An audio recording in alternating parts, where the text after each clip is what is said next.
નમસ્કાર મિત્રો, વિડીયોમાં તમારું સ્વાગત છે। જી હા મિત્રો, અત્યારે હાલના સૌથી મોટા અને મહત્વના સમાચાર સામે આવી રહ્યા છે। તો મિત્રો, ગુજરાતની પડે પડની ખબર હવે તમારી પાસે તો રાખવાની જુઓ છો। આજે જ અમારી યુટ્યુબ ચેનલને સબસ્ક્રાઇબ કરો।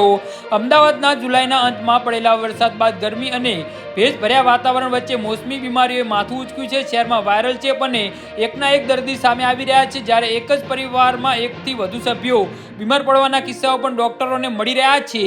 જી હા મિત્રો, અત્યારે હાલના સૌથી મોટા અને મહત્વના સમાચાર સામે આવી રહ્યા છે। ડેન્ગ્યુ, મેલેરિયા, ચિકનગુનિયા, ટાઇફોઇડ અને કમળાના કેસો વધ્યા છે। તો ડોક્ટરોએ લોકોના ઘરમાં પાણી ભરવા ન દેવા અને પોતાની રીતે દવા ન લેવા, લક્ષણોને 2 દિવસથી વધુ રહે તો તબીબી સલાહ લેવાની અપીલ કરી છે। બાળ રોગ નિષ્ણાત અને ચેપી રોગના નિષ્ણાત ડોક્ટર ચેતન ત્રિવેદીએ જણાવ્યું છે કે દર 10માંથી 6 કેસ વાયરલ તાવના અને તેમાંથી કેટલાક H1 અને H1ના છે। તો ડોક્ટરના જણાવ્યા મુજબ ઇન્ફ્લુએન્ઝા કે કેસ સામે આવ્યા છે। તો મચ્છરજન્ય અને પ્રાણીજન્ય રોગો પણ જોવા મળી રહ્યા છે। બદલાતું હવામાન, પાણી ભરાવ અથવા તો ખુલ્લા પ્લોટ સહિતની જગ્યામાં ભરાયેલા સ્થિર પાણીમાં મચ્છરનો પ્રજન્ય ચેપ વધવાનું કારણ માનવામાં આવે છે।